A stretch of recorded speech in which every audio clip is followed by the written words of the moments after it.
की वजह से बंदा मुकर्रम मुहतरम है, कफन के कपड़ पे कपड़ा पहना देते हैं, कफन पहना देते हैं ताकि नंगा ना हो, वरना ये सारे कुर्ते वगैरह सब उतार देते हैं, अंगूठी उड़ा देते हैं, सोने का दांत बनाया उसको भी उतार देते हैं दुनिया भर में। बादशाह सिकंदर था, सारी दुनिया पर हुकूमत थी उनकी। वो अपने इंतकाल के वक्त अपने उमरा को बुलाया, अपने रिश्तेदारों को बुलाया, अहम वसीयत करना है। सब भागे भागे आए, इतना बड़ा बादशाह, पता नहीं किसको कौन सा जमीन का हिस्सा दे दे।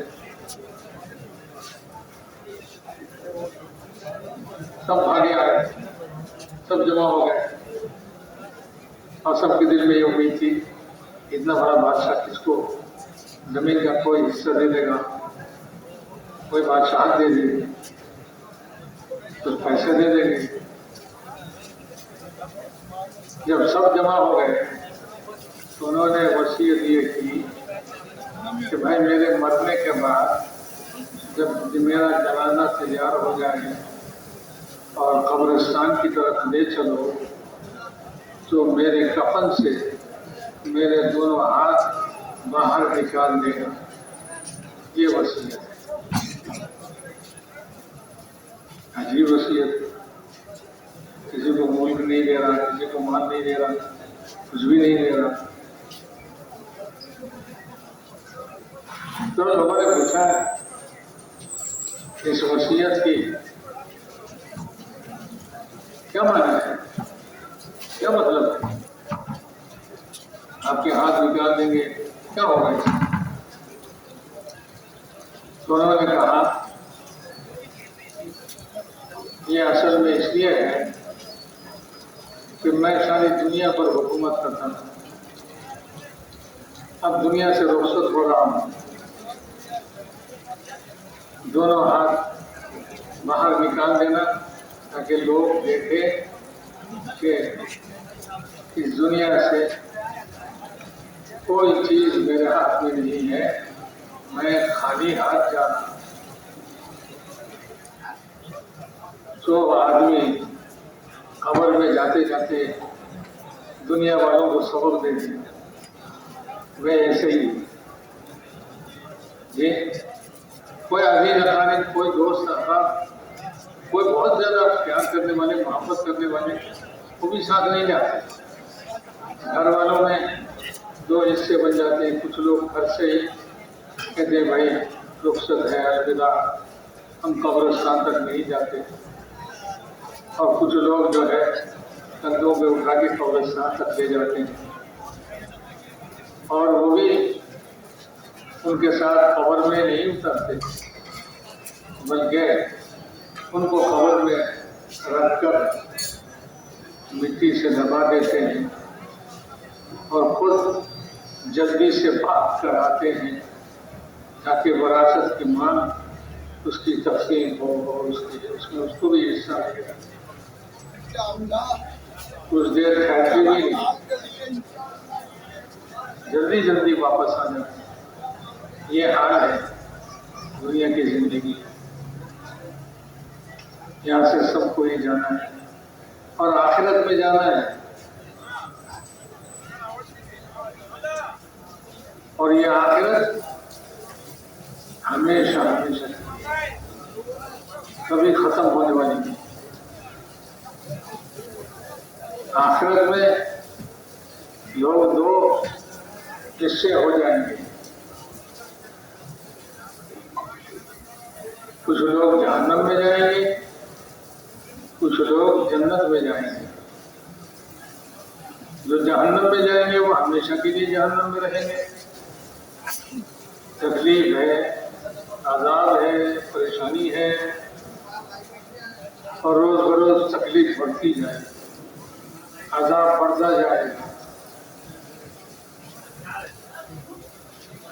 और कुछ लोग जन्नत में दाखिल होंगे, वो जन्नत वाले भी हमेशा जन्नत में रहेंगे, कभी वहां से निकलना नहीं होगा और कभी वहां मौत नहीं आएगी। जहन्नम वालों को भी मौत नहीं आएगी, जन्नत वालों को भी मौत नहीं आएगी। जन्नत में मजे ही मजा है, मजा ही मजा है, राहत ही राहत है, कोई तकलीफ नहीं। जवान होकर दाखिल होगा, हमेशा जवान रहेगा। जो कपड़ा पहनाया जाएगा वो कभी पुराना नहीं होगा। जो खाना खाएगा उससे तबीयत बोझ नहीं होगी, खाते रहेंगे खाते रहेंगे।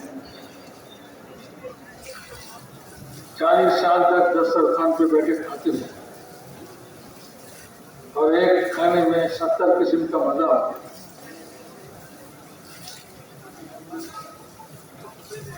सुबह को खाया फिर शाम को वही खाना लाया जाए। अरे ये तो सुबह को खाया हमने, लेकिन चक्के देखा कि सुबह में जो खाया था उसके मजा और था और इसका मजा कुछ और है। बहुत बिहार दशा है।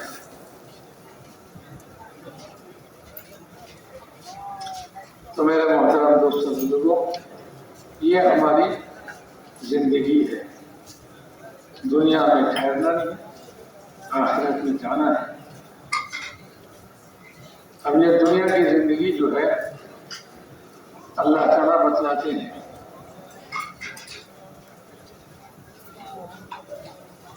वमल हयात दुनिया इल्ला मताउल गुरूर।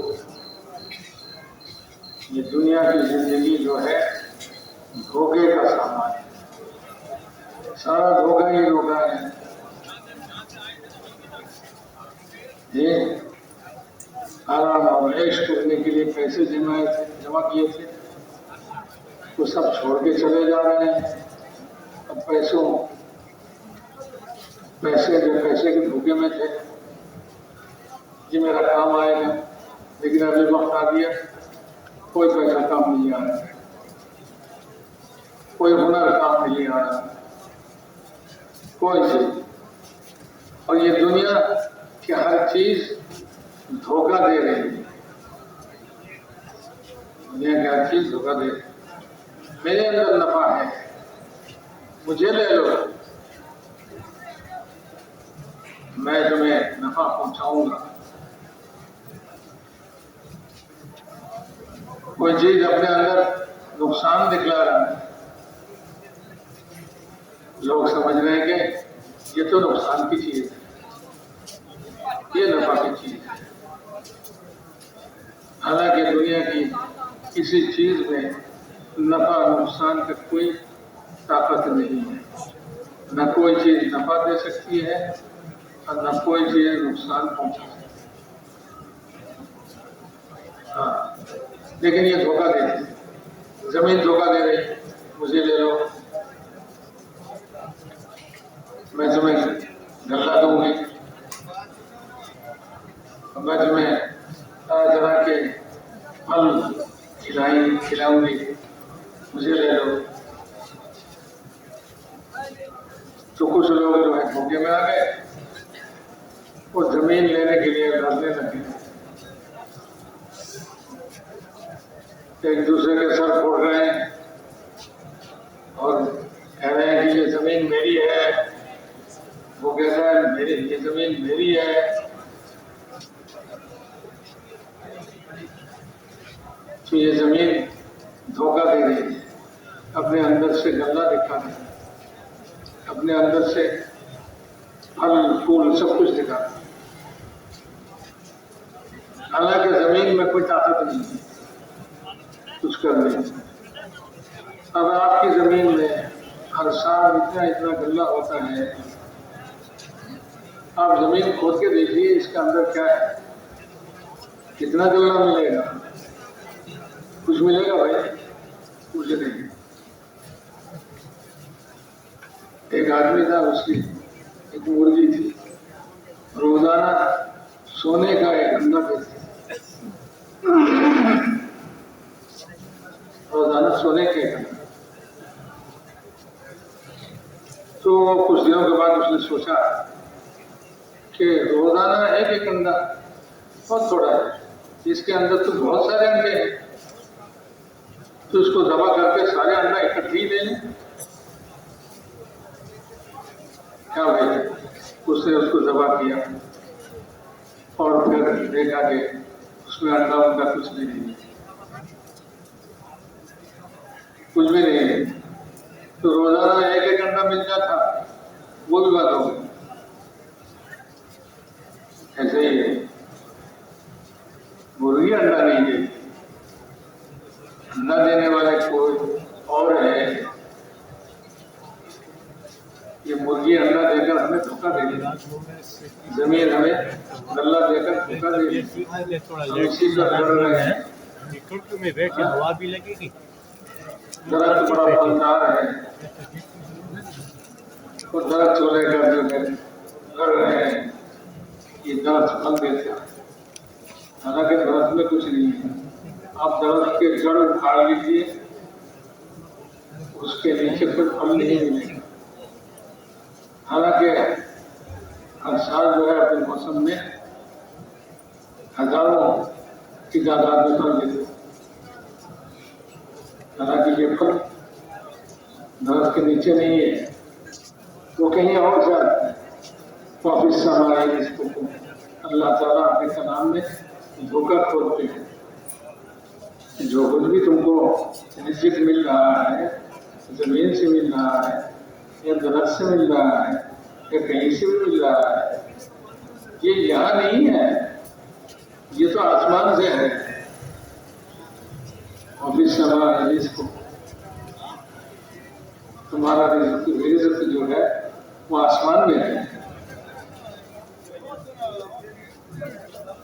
आसमान वाले हैं, कौन है? अल्लाह। तो उनके हाथ में सारा रिज़्क़ है, उनके खजाने में है। वो खजाना ऐसा है कभी खत्म होने वाला नहीं, कभी नहीं खत्म होता।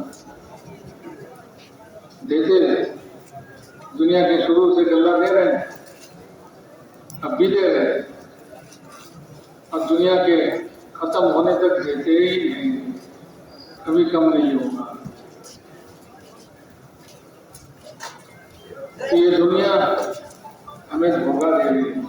अल्लाह फरमाते हैं मताउल गुरूर, ये दुनिया धोखे का सामान है। पैसा धोखा दे रहा है, इससे हमारा जिंदगी बनेगी, इससे हमारी जिंदगी बनेगी। तो पैसे लेकर लोग लड़ रहे हैं, वैसे उसकी मोहब्बत दिल में, तो पैसे के बगैर कुछ नहीं होता। इज्जत नहीं मिलती, खाना नहीं मिलता, घर नहीं मिलता, कुछ भी नहीं होता। इसलिए बाद लोगों को देखा, वो कागज का नोट है ना, उसको लेकर चूमते हैं, पेशानी पे लगाते हैं। हाँ, इससे हमारी जिंदगी बनी। ये मेरे पास आ गया, वो नोट क्या कहता है? वो कहता है तुम मुझे जितना ही चूमो, जितना ही मुझसे खुश हो जाओ, मैं तुम्हारे पास रहने वाला नहीं। चंद वक्त तुम्हें खुश करेंगे, फिर दूसरे के पास चले जाएंगे, उसको भी खुश करेंगे कुछ वक्त, फिर उसके पास से दूसरे के पास चले जाएंगे। तो ये तो रंगी औरत की तरह है, जिसके पास जाए उसको खुश कर दे, लेकिन उसके पास रहती नहीं, वो दूसरे के पास चली जाती। ये नोट जो है, माल जो है ऐसी है। तो माल में कुछ नहीं है, माल वाले सारा माल जमा करके बगैर उसको खाए पिए सब बैंकों में जमा करके कब्र में चले गए, धोखा कर दिया। माल में कुछ नहीं है, माल धोखा दे रहा है। इसी तरह हर चीज दुनिया की धोखा दे रही है। किसी को सूरज ने धोखा दे दिया, ये बहुत रोशनी वाला है, तो कुछ लोग जो है सूरज को पूजने लगे, कुछ लोग सितारों को पूजने लगे। वो समझते हैं कि सितारे की वजह से दुनिया में बड़ा तवज्जुह होता है, तो सितारों की पूजा करते हैं। हुजूर अकरम सल्लल्लाहु अलैहि वसल्लम एक सफर में थे, रात को बारिश हुई। हुजूर ने फरमाया सुबह होते होते कुछ लोग काफिर हो जाएंगे, कुछ लोग मोमिन होंगे। ये कैसे? आगे ये कुछ लोग कहेंगे खुदा सितारे की तुलू की वजह से बारिश हुई, वो काफिर हो जाएंगे। और कुछ लोग कहेंगे नहीं, अल्लाह ताला ने हमें बारिश दी है, वो मोमिन होंगे। ऐसे ही कुछ धोखा करने वाले होंगे, सितारों के धोखे में हैं, सूरज के धोखे में हैं, उसको पूछते हैं। कोई आग को पूछते हैं, आग में बड़ी ताकत है, हर चीज को जला देती है। नहीं, आग में कुछ नहीं है। कुछ लोग आग को पूछते हैं कि भाई ये हमारा नुकसान न करे। हर नफा नुकसान जिससे भी देखते हैं उसके धोखे में पड़ जाते हैं इंसान, कि भाई इसके नुकसान से बचने के लिए इसकी खुशामद करनी चाहिए, और इससे नफा होता है, इसकी नफा हासिल करने के लिए इसके पीछे इसके नफा है, इसको खुशामद करना है। नहीं, दुनिया की किसी चीज में भी नफा नुकसान की कोई ताकत नहीं। नमरूद में ने समझा था कि आग में बड़ी ताकत है जलाने की, तो इब्राहिम अलैहिस्सलाम को उस आग में डाला। हालांकि आग में जो है इब्राहिम अलैहिस्सलाम के एक बाल भी नहीं जला सके, और इब्राहिम अलैहिस्सलाम उस आग में घूम रहे हैं, सैर कर रहे हैं और खा रहे हैं। सुभान अल्लाह। तो नमरूद को गुस्सा आया और उसने कहा कि आग तेरे जलाने की ताकत कहाँ गई? तो आग से आवाज गई कि मेरे अंदर जलाने की ताकत है या नहीं, तुम आके देख लो, तुम आ जाओ मेरे अंदर, फिर मैं दिखा देती हूँ जलाने की ताकत है या नहीं। हालांकि इब्राहिम अलैहिस्सलाम इसमें इत्मीनान से है, कोई तकलीफ नहीं, खाना खा रहे हैं, फल खा रहे हैं, घूम रहे हैं। तो आग में कोई ताकत नहीं है, लेकिन आग धोखा दे रही है। कुछ लोगों को धोखे में डाल दिया और कुछ लोग उसको पूजने लग गए, उसकी इबादत करने लग गए। दो भाई था, आग की पूजा करते थे, बहुत दिनों तक पूजा इबादत की उसकी। फिर दोनों ने मशवरा किया, अच्छा भाई इतनी मुद्दत तक हम आग की इबादत करते रहते हैं, आग हमसे राजी हुआ या नहीं हुआ, इसको भी जरा आजमा लेना चाहिए, देखना चाहिए। बहुत अच्छा, क्या तरीका होगा कि हम दोनों उसमें हाथ डालेंगे। अगर हमारा हाथ को जला दिया तो समझेंगे भाई वो राजी नहीं हुआ, अगर नहीं जलाया तो समझेंगे कि हमसे राजी हो। दोनों ने हाथ डाला, डालते ही हाथ चलने लगा, जल्दी से खींच लिया। अरे भाई क्या हुआ? इतनी मुद्दत तक हमारे बाप दादों ने भी पूजा है इस आग को, हम भी पूछते रहे, क्या अब तक वो राजी नहीं हुआ आपसे? तो एक ने कहा भाई मैं आग की इबादत नहीं करता, इसमें कुछ नहीं है, कि इतनी मुद्दत तक इबादत करने के बावजूद जो राजी नहीं होता, उसमें राजी होने की सलाहियत ही नहीं है। छोड़ो इसको। तो उसने कहा कि मैं आग की इबादत को छोड़ता हूँ और कोई हक की तलाश में निकलता हूँ। दूसरे ने कहा नहीं, मेरे बाप दादे सब जो है इसको पूछते थे, मैं भी उसको पूछता रहूंगा मौत तक। तो उसको वो पूछते रहे, धोखे में पड़े रहे, और दूसरा जो हक की तलाश में निकले उसको हक मिल गया। अच्छा, ये सारी दुनिया जो धोखा दे रही है, धोखे की सामान है, इस धोखे से इंसान कैसे बचे? इसके लिए अल्लाह ताला ने हर जमाने में नबी भेजा और हमारे लिए हमारे नबी को भेजा, क़यामत तक आने वाले इंसानों के लिए नबी भेजा, और हर नबी को एक कलमा दिया। वो कलमा क्या है? ला इलाहा इल्लल्लाह। ये कलमा जो है धोखा दूर करने की का कलमा है। ये कलमा जो भी कबूल कर लेता है उसका धोखा, दुनिया के धोखा उसके सामने खुल जाता है। वो फिर न सूरज को पूछता है, न सितारों को पूछता है, न आग को पूछता है, न दुनिया की किसी चीज को पूछता है। और जो इस कलमा को नहीं लेता वो दरख्त को पूछता है। बड़ा दरख्त देख लिया, उसको पूछने लग गए, ये बड़ा दरख्त। और कोई नुकसान की चीज देखा तो उसको पूछने लग गया। कुछ लोग सांपों को पूछने लग गए, कुछ लोग जिन्नात को, भूतों को पूछने लग गए। देखते नहीं है लेकिन समझते हैं अपने दिल में कि इनमें बड़ी ताकत है। तो वो मिट्टी का जो है, मिट्टी से या पत्थर से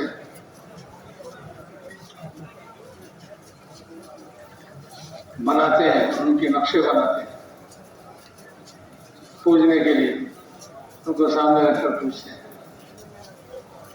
साहबे करम फरमाते हैं कि वे हम पहले इन मूर्तियों को पूछते थे,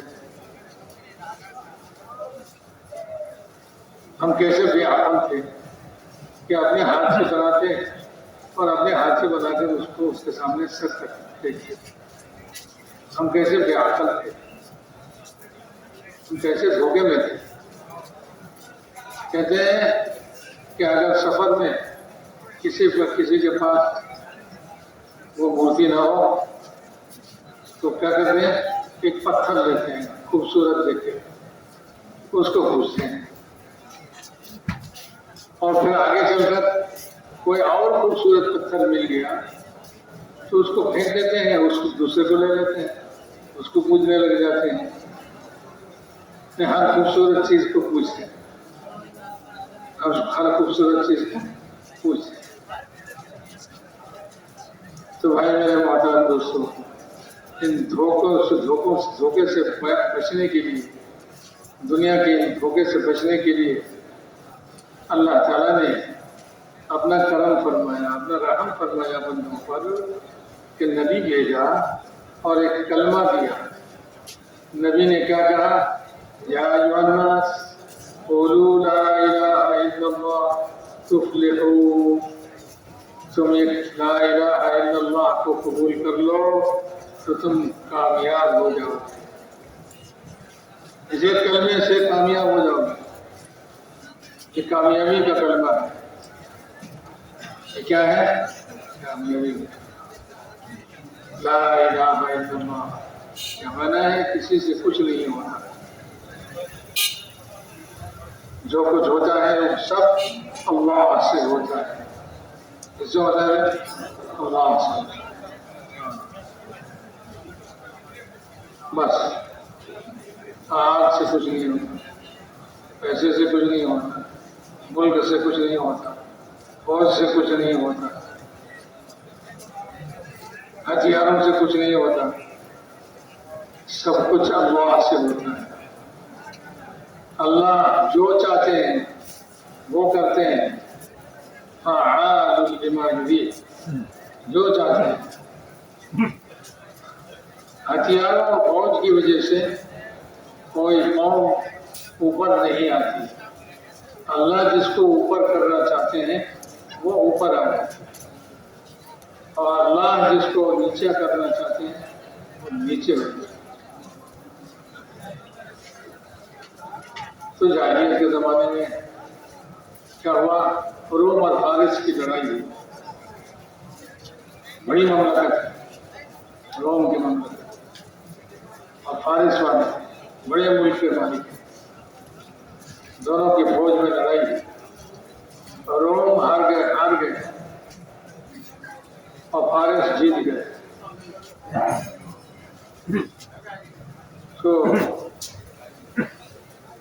काफिर लोग जो दुनिया की चीजों की, मूर्तियों की, बुतों की पूजा करते थे,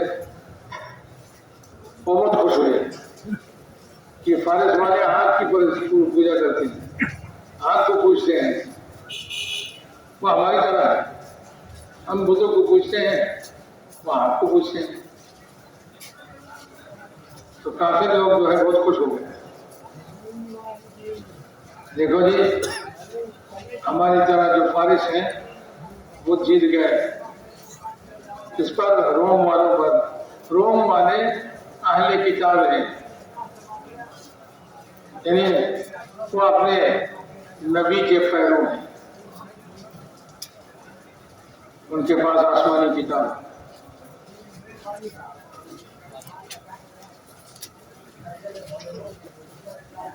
ये मक्के के कुफार जो है, जो बुद्धों को पूछते थे, बहुत खुश हुए। तो अल्लाह ताला ने कुरान में आयत था कि अन करीब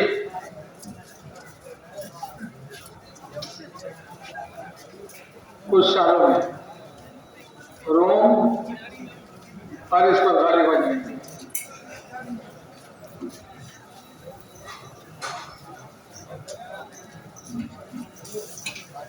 तो हज़रत अबू बकर और कुफार के दरमियान लड़ाई हुआ। बताओ रोम कब गालिब आने वाला है, कितने साल में? तो वहाँ विद्रोह का लफ्ज़ है 3 से लेकर 9 तक की आदत समझा ये लफ्ज़। हज़रत अबू बकर ने 3 साल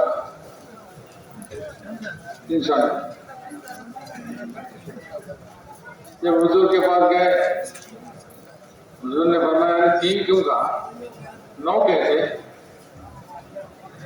लफ्ज़ का इस्तेमाल तो 9 तक होता है, तो अक्सर को कहते, ज़्यादा को कहते। तो फिर गए ताकि भाई ये 9 तक है, 9 साल में रोम गालिब होगा। कौन कह रहा है? अल्लाह कह रहे हैं। हाँ, तो 9 साल में रोम गालिब आ गए।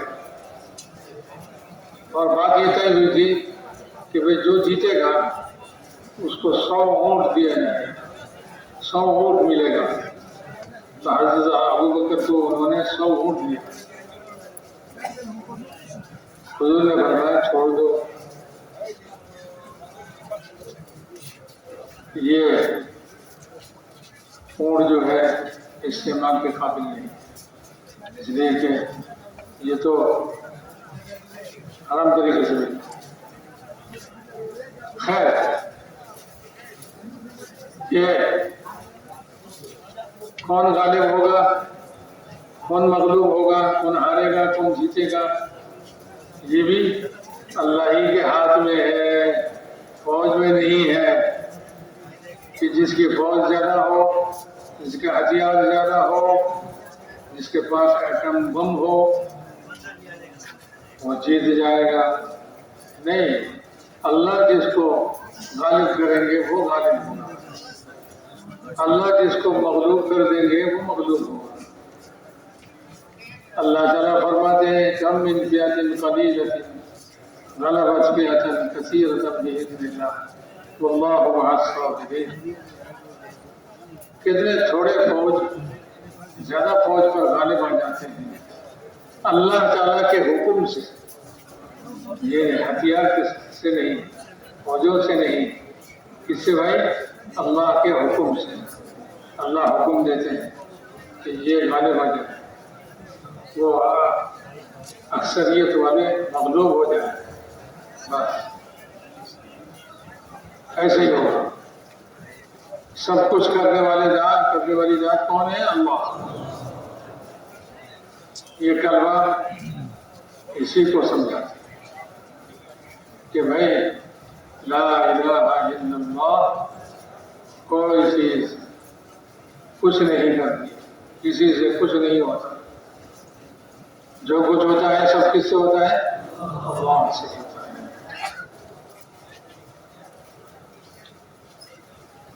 ये कलमा दिल में बैठा लो, दिल का यकीन बना लो, फिर कोई मुश्किल नहीं, कोई धोखा नहीं, सब धोखे दूर हो जाएंगे। कोई पैसा लेना चाहे उसको पैसा दे दो, ले जाओ भाई, इस पैसे से कुछ नहीं होता, सब कुछ अल्लाह से होता है। कोई जमीन लेना चाहे दे दो उसको जमीन, जमीन लेकर लड़ाई खत्म हो जाए। हाँ, तो भाई जमीन लेना चाहता है वही लेना चाहेगा जो धोखे में है अभी तक। जिसका धोखा दूर हो गया वो जमीन के धोखे में नहीं पड़ते। वो कहते हैं कि भाई रोजी अल्लाह के पास है, आसमान में है, वफ़िस समाए रिज़्क़ुकुम वमा तुअदून। जो कुछ तुमसे वादा किया जाता है और तुम्हारे रिज़्क़, वो सब कुछ क्या है? कहाँ है? आसमान में। आसमान में कौन है? अल्लाह है। अल्लाह के हाथ में है। अल्लाह चाहते तो बगैर जमीन के भी रोजी दे, बगैर पैसे के भी रोजी दे दे, बंद घर में रोजी दे दे। हजरत मरियम अलैहिस्सलाम, उनको क्या किया? हजरत वो बैतुल मुक़द्दस के हुजरे में इबादत करती थी। ज़करिया अलैहिस्सलाम बाहर से दरवाज़ा बंद करके ताला लगा देते थे कि औरत से कोई अंदर ना आ सके। वो उसमें इत्मीनान से इबादत करती थी हजरत मरियम। अल्लाह ताला फरमाते हैं कुरान में, जब भी दरवाज़ा खोलकर ज़करिया अलैहिस्सलाम अंदर आते तो देखते कि घर में बहुत सारे खाने पीने की चीज़ें, तो ताज्जुब से पूछते अन्ना के हाथ मरियम, दरवाज़ा तो बंद था, ये रोजी कहाँ से आया, ये चीज़ें कहाँ से आई? तो मरियम अलैहिस्सलाम धोखे वाली औरत नहीं, धोखा खाने वाली औरत नहीं। वो कहती वो मिन इंदिल्लाह, कि अल्लाह की तरफ से।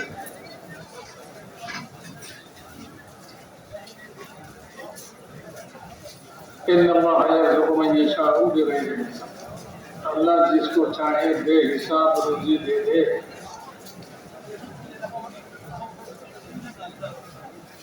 वमन यत्तक़िल्लाह यजअल लहू मख़रजन व यरज़ुक़हु मिन हैथु ला यहतसिब।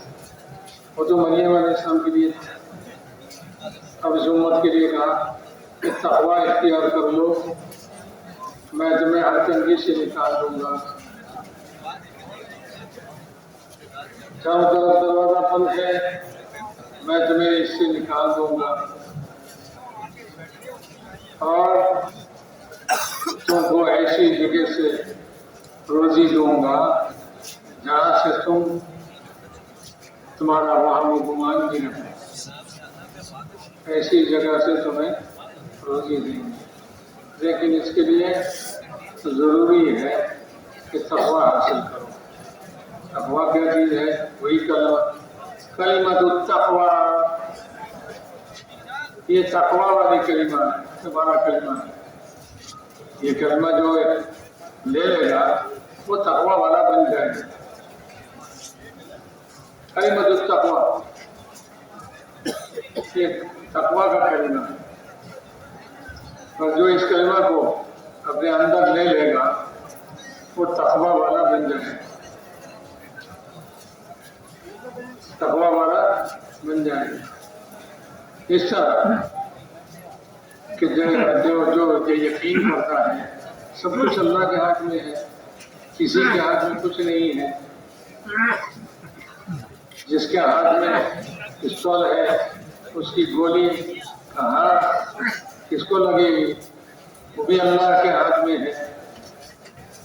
ऐसा नहीं कि मेरी तरफ निशाना बनाया मुझे ही लगना है, नहीं, अल्लाह जिसको चाहेंगे उसको लगेंगे। हो सकता है जिसके हाथ में पिस्तौल है उस पिस्तौल की गोली उसी को लगे, जब अल्लाह चाहेंगे उसी को लगेंगे। और दूसरा उसके हाथ से पिस्तौल छीन लिया और उसको मार दिया। लाए थे दूसरे को मारने के लिए, खुद अपने पिस्तौल से मर गए। लाए से लाठी दूसरे के सर पर मारने के लिए, अब दूसरे ने खींच के ले लिया उसके हाथ से लाठी और उसी के सर पे मारा, उसी के सर फोड़ा अपने आप ही लाठी से। वो अल्लाह जानते हैं ये लाठी किसके सर पे गिरेगी, ये गोली किसको लगेगी, अल्लाह जानते हैं। जो इस कलिमा को अपने दिल में बसा दिया वो इस गोली के धोखे से निकल गया और इस लाठी के धोखे से निकल गया कि भाई ये लाठी से नहीं डरता, गोली से भी नहीं डरता। अल्लाह ताला करने वाले हैं, सब कुछ करने वाले कौन है? बस खाना अल्लाह खिलाएंगे, कपड़ा अल्लाह पहनाएंगे। अल्लाह फरमाते हैं हदीस कुदसी में, कुल्लुकुम जाइअ इल्ला मन अतअमतुहु फस्ततइमूनी औ तुतइमूनी। तुम सब भूखे हो, तुम सब भूखे हो,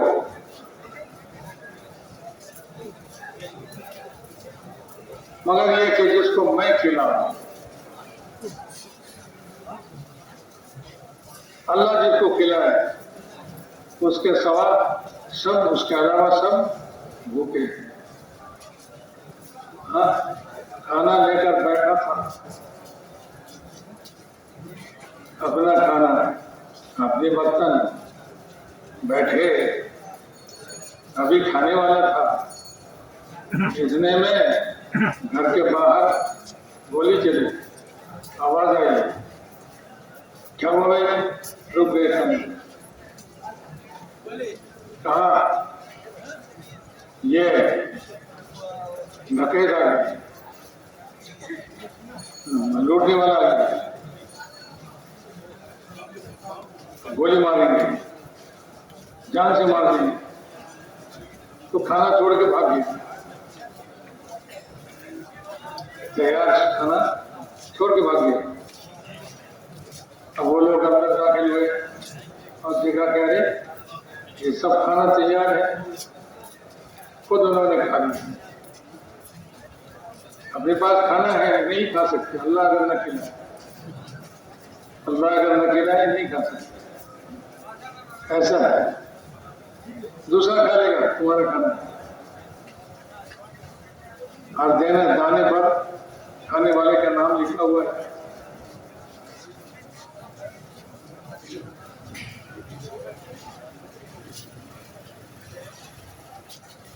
तो मेरे मोहतरम दोस्तों को अल्लाह फरमाते हैं कुल्लुकुम जाए, हदीस कुदसी है, अल्लाह का फरमान है, तुम सब भूखे हो इल्ला मना ताम तो हो, मगर ये कि जिसको मैं खिलाऊं। लिहाजा खाना तुम किसी से मत मांगो, मेरे से खाना मांगो। किससे मांगो है? अल्लाह से मांगो। अल्लाह फरमाते हैं तुम मुझसे खाना मांगो, मैं तुम्हें खाना खिलाऊंगा, मैं तुम्हें खाना खिलाऊंगा। अल्लाह खिलाएगा। हम लोग आते हैं ना, अल्लाह खिलाते हैं। इसलिए तरीका सिखाया तो भाई बिस्मिल्लाह पढ़कर खाओ, क्योंकि अल्लाह खिला रहे हैं, अल्लाह के नाम से। और खाने से फारिग होकर किसी की शुक्रिया अदा मत करो, अल्लाह के शुक्रिया अदा करो, अल्लाह की तारीफ करो। दुआ पढ़ते हैं ना, अल्हम्दुलिल्लाह लज़ी अतअमनी व सक़ानी व जअलनी मिनल मुस्लिमीन। किसी को सबक बनाया तो उसको भी दुआ दे दो, जिसको आपने वसीला और जरिया बनाया मेरे खाने का, उसको भी आप खिलाइए, उसको भी पिलाइए। शराफत है, किसी का कोई एहसान हो उसको दुआ दें। हाँ, ये शरीफ आदमियों का काम है। और कमीना लोग क्या करते हैं, खा के चले जाते हैं, और जाते हुए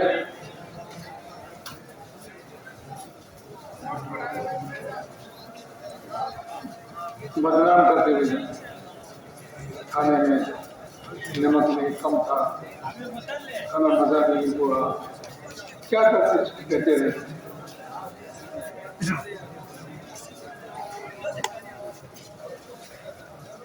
हदीस में है, किसी के घर मेहमान आए, घर में जो कुछ है, चाहे वो मामूली चीज, उसको पेश करने से घर वाले शर्माए तो उन घर वालों पर लानत है। और कोई भी मेहमान घर वाले उसके सामने जो कुछ भी पेश करे उसको हकीर